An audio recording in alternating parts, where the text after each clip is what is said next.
hppodcraft.com. Conradine was 10 years old, and the doctor had pronounced his professional opinion that the boy would not live another 5 years.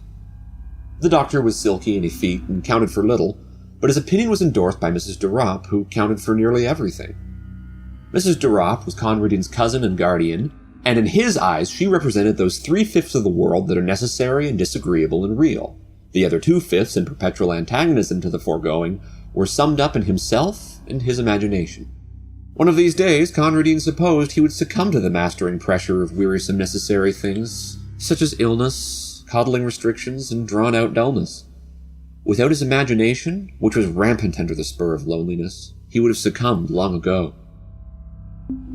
That was the opening paragraph of Sredni Vashtar, a short story we will be discussing here on HP Podcraft, Strange Studies of Strange Stories. I'm Chad Pfeiffer. And I'm Chris Lackey. This is a short story by the author known only as Saki. No one knows who he was, or even if he was real, or just the ghost of a fisherman. Ooh. We do know that Saki was the person that gave us the term ghostwriter, or was it? Oh. No one knows for sure. It's a mystery, which is what we're all about here. We just finished a month of mystery authors, and we thought it would be a nice transition into doing a month on an author nobody knows anything about at all. This person, Saki. Oh, sorry. Wait. I just looked him up on Wikipedia. There is a lot of information about this guy. Oh, as I said, we're here to blow the lid off of this mystery about Saki. It turns out that Saki is much more than just booze breath flavored water. That is actually sake. Yes. You can have it hot, like a box of white wine left in the back of a hatchback in August, or cold, as if you consumed that box of wine, died, then were cryogenically frozen and reanimated with no soul, and threw up a little bit in your mouth as a result. This is not that kind of sake. This is Saki, sometimes known as H.H. Monroe. Monroe? Born Hector Hugh Monroe in 1870. Sorry, that's a reference to Too Close for Comfort character played by Jim J. Bullock. Yes. Who's still alive? I got in my head he died, and I looked him up, and no, he's still alive. He's doing stuff. He was on Glee. He's a great actor. I think most people would miss that Monroe reference, so thank you for explaining it. But this Monroe was born in British Burma, the son of the Inspector General for the Indian Imperial Police. And this is the country that is currently Myanmar, subject at that time to British colonial rule. In fact, it didn't win its independence until 1948. Oh, God, that's late. Oh, man. Hey, a lot of worse things have happened since then, to be honest. Oh, they, in some periods, they were a democracy, but there's been a civil war there for a very long time. Yeah. Monroe's mother, Mary, was charged by a cow and died when he was 7 years old. Yes, but let's not malign a innocent cow here. She was visiting England when this happened. The cow did charge her, but it didn't directly kill her. It was the shock of the incident that then caused her to miscarry, and then there were some complications from that led to her demise, so manslaughter or cow slaughter. Monroe's father sent him and his siblings to live in England after his wife's death, where the children were raised by their parental grandmother and aunts. The house was very strict, and it is said that one of the characters in the story was based off of his Aunt Augusta. So not good. Yeah, it seems like these guardians made it into a lot of his fiction. When he was 23, Monroe got his dad's old job and moved to Burma. He had health problems there, so he returned after 15 months. At the age of 26, he wanted to give writing a go, so he worked as a journalist while working on his first book, The Rise of the Russian Empire. He also got into writing short stories and had his first story published at the age of 29. He also got into political satire, which is where he started using the pen name Saki. He was a foreign correspondent during the 1905 Russian Revolution. After that, he moved to Paris and he wrote until the First World War started. He was too old to be enlisted, but he got in anyway and served as an ordinary trooper. I read that more than once he returned to the battlefield when officially too sick or injured, so he's a pretty tough guy, this Saki. He was killed by a sniper during battle. His supposed last words were, "Put that bloody cigarette out." Oof. Yeah, that's a short story all on its own. His death is almost like one of his short stories. Sad, short, funny at the same time. Yes. It can't be true. It seems like of things to say before you get killed by a sniper, that probably popped up a few times. I don't know how unlikely that is. Turn that flashlight off. Stop belching so loudly. Things like that are probably the last words of many sniper victims. One thing about Saki was that he was gay. but he kept his sex life very private because obviously he saw what happened to Oscar Wilde. Right. And any openly gay person at that time was pretty ostracized, if not criminally prosecuted. So he kept it on the DL. After his death, his sister Ethel destroyed most of his papers and wrote her own account of their childhood. So a lot of what we know about his internal life and early years comes from what she had to say about it. Too bad she destroyed that stuff, because we might have gotten his own account of what his life was like, but we don't have it. Right. Probably because there was some reference to his homosexuality in there. Yeah. We can't know for sure, but This story, Sredni Vashtar, was first published in 1912 in a book called The Chronicles of Clovis. Yes, this is an anthology collection available on Gutenberg if folks want to go read it. We last month weren't very public domain. So this time we are. You can read all of this stuff. Saki and this particular story were recommended to us by listener Sandy Lyle. A lot of folks have actually mentioned this author over the years, but thank you, Sandy, for breaking out some stories for us to cover all month. I know The Open Window has been much requested, so we will likely also do that one. In fact, a listener named Dylan Hoover a couple of years ago recommended this particular story and had a little reading that he had done of it. So I said, hey, why don't you come on board and share that reading and do the other story that we're going to cover as well today, which is Tobermory. If folks are wondering, that's the other story we're going to be talking about. So thank you, Dylan Hoover, for being our reader. Yes. Well, let's get into the story. It begins with this boy, Conradin, which is a strange name. Conrad with I-N at the end of it. He's 10 years old, but he's not very well. I feel like this has almost become a segment, What's in a Name? But authors rarely choose names at random, so I believe this is a reference to Conradin, the king of Jerusalem, who lived from 1252 to 1268. I'll let you guys at home calculate the age that would make Conradin, while I tell you that Conrad, called the younger or the boy, and usually known by the diminutive Conradin. So Conradin means, his name would be Conrad if he was an adult. So Conrad means you're a young Conrad. He was the last direct heir to the house of Hohenstaufen. He was Duke of Swabia and nominal king of Jerusalem and Sicily. After his attempt to reconquer Sicily failed, he was caught and beheaded. And how old was he?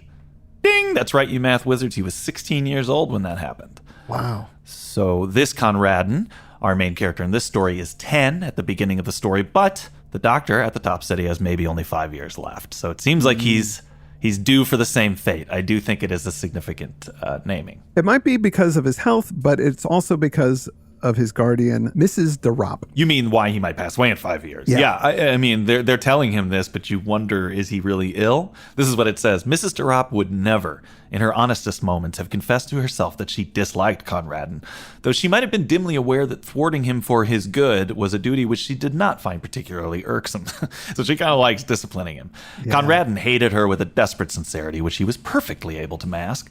Such few pleasures as he could contrive for himself gained an added relish from the likelihood that they would be displeasing to his guardian, and from the realm of his imagination she was locked out, an unclean thing, which should find no entrance. So there is a silent war happening between these two. Mrs. de Ropp really doesn't like the child, and the child really doesn't like her. But this kid has a very rich fantasy life, and that keeps him going. And there's this dull, cheerless garden in the back that isn't much fun for him. But out in a forgotten corner of this garden is a shed, and it's ratty and old, but for him, it is a haven. It says, something that took on the varying aspects of a playroom and a cathedral. He had peopled it with a legion of familiar phantoms, evoked partly from fragments of history and partly from his own brain. I had a small shed in the backyard where I kept my bike when I was a kid, and yeah, it was its own little world. I like the setup. I could relate to it. I could see it. In there, he keeps a raggedy old hen that he loves. It says, on which he lavished an affection that had scarcely another outlet. He also has a large polecat ferret that he keeps in a box in that shed. Right, and this is in a large hutch. It says divided into two compartments, one of which was fronted with close iron bars. This was the abode of the polecat ferret. I don't know if is that a regular ferret or it's a hybrid? I don't know. Ferret guy. I think a polecat ferret's probably a larger. I think ferrets are all polecats, so it's probably just a pretty big specimen. Yeah. A ferret. It says a friendly butcher boy had smuggled this in for him, cage and all, into its present quarters in exchange for a long secreted hoard of small silver. Conradin was dreadfully afraid of the lithe, sharp-fanged beast, but it was his most treasured possession. Yeah, I thought to myself, boy, that's pretty cruel keeping an animal like that in a small box, but kind of pays off here eventually. Well, especially because it's in a closed hutch, so likely that animal is in the dark all the time since it's hidden, which is mean, but I guess if the attention you pay it is good enough. I mean, what kind of attention does he pay to this ferret? Well, we're about to find out, because he decides to make this thing his god and make a religion based around this animal. He named it Sredni Vashtar. He would leave things at the box for it, offerings to his god, like red flowers, powdered nutmeg, and he would make up little rituals for it. He's learned these things a bit from observing conventional religion. It says the woman indulged in, he calls his aunt, or his cousin that is his guardian, the woman. It says the woman indulged in religion once a week at a church nearby and took Conradin with her. But to him, the church service was an alien rite in the house of Rimmon.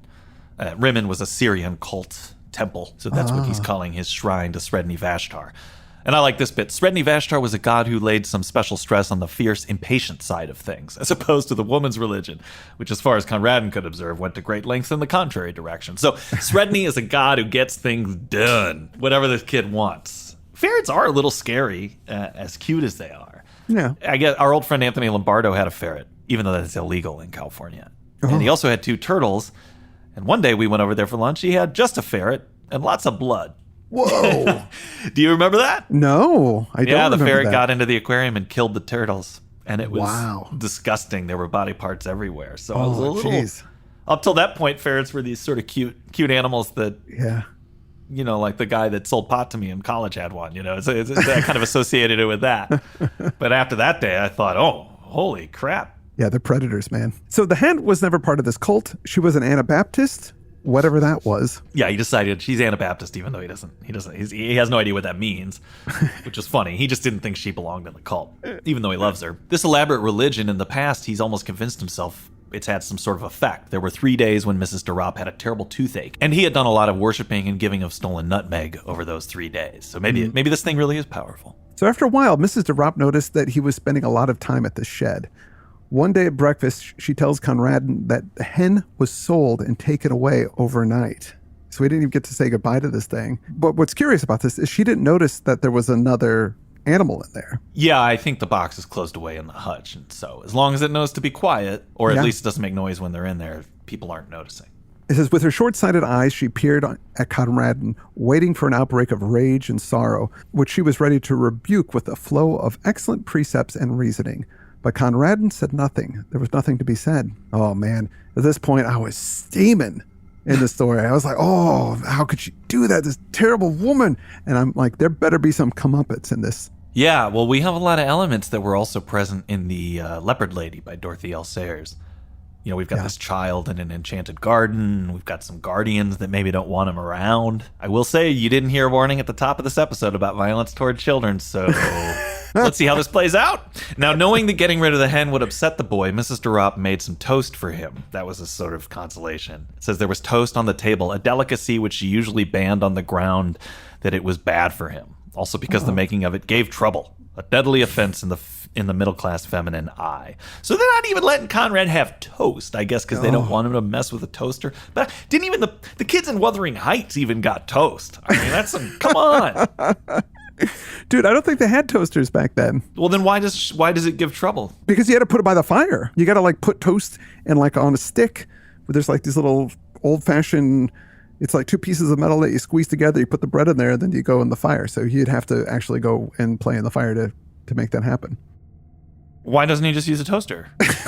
That is funny. I said that. It's like the late 1800s. What am I thinking? That was really not on purpose. You know, I like anachronisms, but that was just pure stupidity. I'm like, guess the toaster's bugging him. Oh, boy. Idiot. So the kid goes back to the shed and he prays to his God and he chants and he praises it and he asks for a boon. Do one thing for me, Sredni Vashtar. And he doesn't specify what that one thing is because his God would know. Seems like the leopard lady's on the other foot. Every night in the welcome darkness of his bedroom and every evening in the dusk of the tool shed, Conradin's bitter litany went up. Do one thing for me, Sredni Vashtar. So Mr. Ropp notices that he's still going down to the shed and asks what he's keeping in the box. She figures it's guinea pigs, but he says nothing. So she decides to ransack his room to try and find the key for the box that the ferret's in. It says Conradin prayed his prayer. So she's got the key now. It says, but he knew as he prayed that he did not believe. He knew that the woman would come out presently with that pursed smile he loathed so well on her face, and that in an hour or two the gardener would carry away his wonderful god, a god no longer, but a simple brown ferret in a hutch. And he knew that the woman would triumph always, as she triumphed now, and that he would grow ever more sickly under her pestering and domineering and superior wisdom, till one day nothing would matter much more with him, and the doctor would be proved right. No, it's seeping in. This is, my whole little imaginative ploy that this is a god. I know deep down it's not going to work. And of course, he thinks she's going to be right about everything, and I'm probably going to die soon. So he loudly says his final chant. Sredni Vashtar went forth. His thoughts were red thoughts, and his teeth were white. His enemies called for peace, but he brought them death. Sredni Vashtar the Beautiful. And he goes to the window, and he sees the shed doors open, and he waits. But she doesn't come out. And he waits longer, and she still doesn't come out.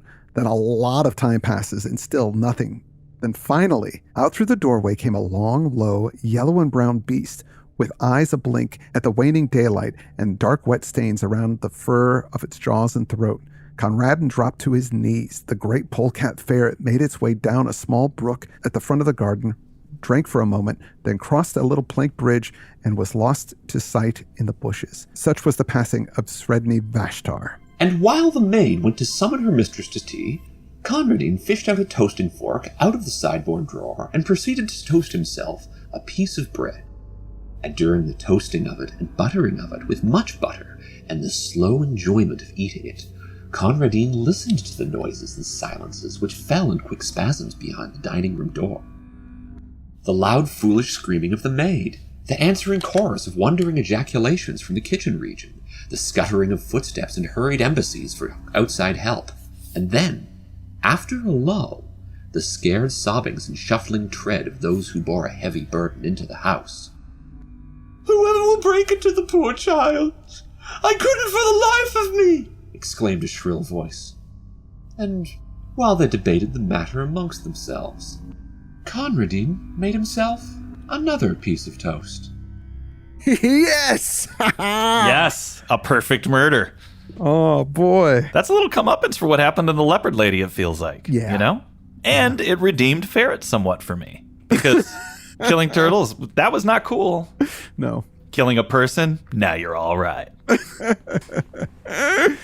Yes. I liked it. That was a good introduction to Saki. Yeah, I was really happy with that one. Much better than sake, which typically I think this Japanese food is so good. Can I have something that will ruin it?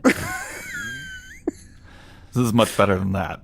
Oh boy, I love that you hate sake. I love it. I think it's great. This rice is so delicious. Could you put some in a bag and then just leave it out for a couple months, and then whatever runs out of there, put it in a little glass for me. And you know what? Heat it up.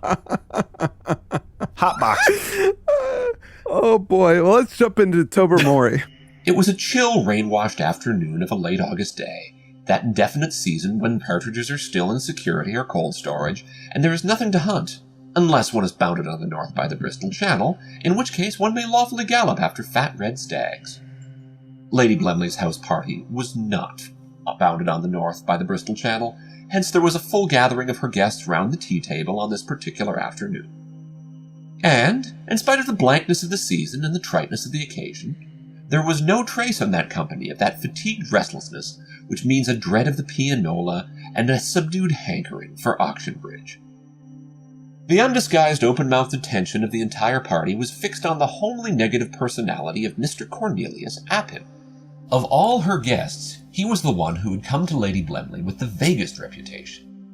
Someone had said he was clever, and he had got his invitation in the moderate expectation, on the part of his hostess, that some portion of his cleverness would be contributed to the general entertainment. Until tea-time that day, she had been unable to discover in what direction, if any, his cleverness lay. A hunting party without the hunting. That can be really boring and tough. I mean, I've been there. Everybody just standing around awkwardly. What do we do if there's no animal to murder? Exactly. You expect me to socialize? Yeah. How can I loosen up if I haven't shot a fox? All right. Well, typically here, what they do is they just have the dogs rip the fox apart. Yeah. So they can relax. Yeah, so they can relax. Now we have this fancy house party, and this guy, Cornelius Appin, has been invited by Lady Blemley because he was clever. But he's not clever in the way that she expected him to be. He's a scientist of sorts. She thought she was getting Lord Henry, but instead she got Lord Kelvin. It's that old saying. She thought she was, witty clever, but instead he's science clever. Yeah, you want Lord Kelvin in the streets, but you want a Lord Henry in the sheets. That's right. We discover that for the last 17 years, he has been experimenting with animals, trying to teach them to talk. And that's all that's all one thing. Yeah. It's not, he hasn't been experimenting with animals and trying to teach them to talk. That's what the experiment's about. Just want to clarify. Cats he's found are clever, and he's found that Lady Blemley's cat is very clever, and over the last week, he's taught it to talk. Yes. These stories are really short, so some things I was very interested in, but they were just glossed over. Yes. It says, of course, I have experimented with thousands of animals, but latterly only with cats, those wonderful creatures, who have assimilated themselves so marvelously with our civilization while retaining all of their highly developed feral instincts. Thousands of animals he's done. Like, what did those experiments look like? Because honestly, I've talked to a lot of animals too, you know? Questioning of animals is something I regularly participate in. You're at the zoo, like, ooh, are you hungry? Do you like that? I've done that stuff. Mm-hmm. Am I a scientist? Sure. Everyone at the party thinks that he's pulling their leg and that he's a liar or just maybe a nut, but they all know this cat, Tobermory, and they've seen him around and they've thought nothing special of it. What's in the name? Tobermory. It's the capital of the Scottish Isle of Mull, derived from the Gaelic meaning Mary's Well, which refers to a well located nearby, which was dedicated in ancient times to the Virgin Mary. It's not just a statement about Mary's well-being. It actually is a thing. I see. Mm-hmm. Yeah. No idea what the relevance of any of that could be to the story, but fun fact, legend has it that the wreck of a Spanish galleon laden with gold lies somewhere in the mud at the bottom of Tobermory Bay. Ooh. Lots of attempts over the years to get it. There was a big one in the 50s. No treasure yet as of this recording. I know what I'm doing this weekend. Exactly. But here, Tobermory is a cat, and this guy has pretty quickly, it seems, really quickly taught him to speak. Yes. Or it or she. I'm not sure what the gender is of the cat. I'm imagining a Jeremy Irons kind of erudition coming from this thing. Here and there among cats, one comes across an outstanding superior intellect. When I made the acquaintance of Tobermory a week ago, I saw at once that I was in contact with a beyond cat of extraordinary intelligence. That's in quotes, too. Beyond cat.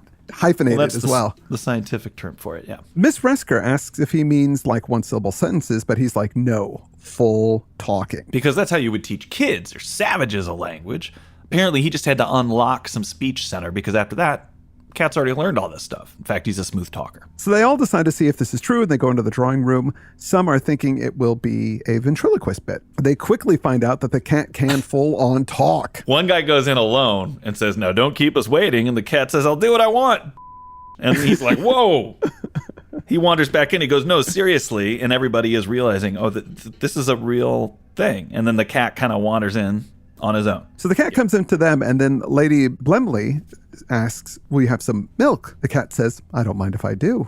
And then as she pours some of the milk into a saucer, it spills. And she goes, oh, I'm afraid I spilled a good deal of it. And the cat says, after all, it's not my Axminster. It's like, whoa. Axminster is a fancy carpet. And not only can the cat talk, it's cheeky. This cat wandered in from the Disney all-cat version of Dorian Gray. So Miss Pellington asks the cat what he thinks of human intelligence, and he says, which human? And she says, herself. You put me in an embarrassing position, said Tobermory, whose tone and attitude certainly did not suggest a shred of embarrassment. When your inclusion in this house party was suggested, Sir Wilfrid protested that you were the most brainless woman of his acquaintance, and that there was a wide distinction between hospitality and the care of the feeble-minded. Lady Blemley replied that your lack of brain power was the precise quality which had earned you your invitation, as you were the only person she could think of who might be idiotic enough to buy their old car. You know, the one they call the envy of Sisyphus, because it goes quite nicely uphill if you push it. Oh, damn, this cat is spilling tea. Yeah. And Mavis knows it's true because earlier that day, Lady Blemley brought up selling her car to her. Damn. Yeah. Major Barfield tries to change the subject, but the cat calls him out as well. Yeah, he tries to slut shame the cat. He says, hey, what about you getting it on with that tortoiseshell up at the stables? He's talking about tortoiseshell cat up there. Tobermory says, from a slight observation of your ways since you've been in this house, I should imagine you'd find it inconvenient if I were to shift the conversation onto your own little affairs. And it's like, oh, this cat's seen some stuff. Yeah. Everyone is freaking out about this cat and what it knows and what it will say. Now, of course, everybody has quickly forgotten about how flipping amazing it is that this cat can talk, that it's intelligent and it's witty. And like, if this happened, this would change all of humanity. This is a game changer. Like, have another intelligent species. The world as we know it would be completely different. but they're too self-absorbed to think about the greater implications of this at all. Well, it is kind of terrifying, though. I mean, like a lot of good science fiction, this presents what the unforeseen consequences would be. Because if Claude came in here and started talking, I've had this cat for 18 years. Yeah. He's seen some stuff. I'm sure. That would occur to me, too, before I brought him out to the press, I think. Because I'm sure he's got opinions about some of that stuff. I'm pretty sure about it. Some pretty strong feelings as well. Yeah. I used to work in an office as well, where everybody was connected through instant messenger all day. And you just get bored and you say some of the worst. I'm just saying even nice people say horrible things. Yeah, of course. Because you're goofing or whatever. Does the animal understand what was a joke and what wasn't? I don't want him talking. True. So they have an awkward dinner and an even more awkward time in the sitting room afterwards. The cat shows up and starts going into how Mrs. Cornett shows up for food and thinks that Lady Blemley is a bore. Of course, she denies it, but before he can go on, he sees a yellow tomcat out the window and he just leaves and chases after it. There was a little passage that made me laugh where, after he says, well, if I got into some of your affairs, and then they all think, that cat walks back and forth on this railing that's right in line with the windows to everybody's room. So this cat's seen everything we've been up to, and there's one guy who goes, I haven't been up to anything. The thing that he's upset about is the cat's going to be like, that guy, by the way, there's nothing going on behind the scenes there. He's just reading his book and going to sleep every night. And the guy's worried about that, which is so funny. So much to the doctor's dismay, they all want to kill the cat. Not just the cat, but the cat that lives in the stable because they think maybe that cat taught that cat how to talk. Mr. Appin protests, but they tell him, you can go and experiment on the shorthorns at the farm who are under proper control, said Mrs. Cornett, or the elephants at the zoological gardens. They're said to be highly intelligent, and they have this recommendation, that they don't come creeping about our bedrooms and under chairs and so forth. So they poison some food and they put it out. Sir Wilfrid tries to get the stable cat, but that pisses off the coachman, who loves the cat. Unfortunately, or fortunately, Tobermory doesn't show up that day, and by nighttime, everyone is worried. They're worried that maybe the cat went to the newspaper and is airing out all their dirty laundry. Mm-hmm. Why? Why would the cat do that? They all go to bed very worried about everything. In the morning, the gardener discovers Tobermory's dead body. It has bite marks and yellow fur in its claws, and it seems to have gotten in a fight that it couldn't win with that yellow tomcat from the rectory. By midday, most of the guests had quitted the towers, and after lunch, Lady Blemley had sufficiently recovered her spirits to write an extremely nasty letter to the rectory about the loss of her valuable pet. Tobermory had been Appin's one successful pupil, and he was destined to have no successor. A few weeks later, an elephant at the Dresden Zoological Gardens, which had shown no previous signs of irritability, broke loose and killed an Englishman who had apparently been teasing it. The victim's name had variously been reported in the papers as Oppin and Eppelin, but his front name was faithfully rendered Cornelius. If he was trying German irregular verbs on the poor beast, said Clovis, he deserved all he got. And that's the end of the story. That's the end. Irregular verbs are hard. I get it. That was a good joke. Yeah. When you grow up, you learn them. It's with your native tongue, you learn them at the same time you're learning the rules. Mm-hmm. So they just make sense to you. But when you have to learn a second language, it's tough. You might murder somebody. I wonder if the tomcat, felt inferior to, in my head, he's Tobermory, because he could speak and therefore killed him. I thought that as well. That thought crossed my mind, yeah. So we don't go for your fancy language learning around here, Tobermory. Mm-hmm. Murder. That's what you get. Yeah. Lots of murder. That was a good one. Yeah. I like that idea of, boy, animals do know a lot. Yeah. Even those elephants at the zoo have watched you, yell at your kids. Yes. Yeah, it's good. It's a good story, and I like his writing style. And these stories are short. We read these two. I think both of them together were only like 9 pages. So yeah, we're gonna dip into some more sake. Into some more sake. Not sake. We're not doing any of that. Tastes like a shark's flop sweat. That stuff. I don't want anything to do with it. I do want to thank our reader today, Dylan Hoover, who had recommended the story and already had a reading in the tank. I also liked what you did with the cat. Thank you so much for reading for us. I also want to thank listener Sandy Lyle for putting the hard press on us to do this Saki stuff. And I want to thank some of our patron supporters. Without you guys, Chad and I wouldn't be doing this show anymore. That's correct. I'd like to thank Joseph Ives. I'd like to thank Alex. I'd like to thank Joshua. Stuart Pewin, thank you so much. T. Ellenberger, thank you. Penerotic, Thank you. Myth Weaver, thank you so much. For all of the myths you've weaved and so much more. Amanda Larson, thank you. I'd like to thank Stefina Walden. Finally, I'd like to thank Bet Wood. You all are amazing. Really appreciate you hanging in there with us. We're going to be back with more of this fella, H.H. Monroe, next week. For now, I'm Chad Pfeiffer. And I'm Chris Lackey, and you've been listening to HP Podcraft. HPPodcraft.com.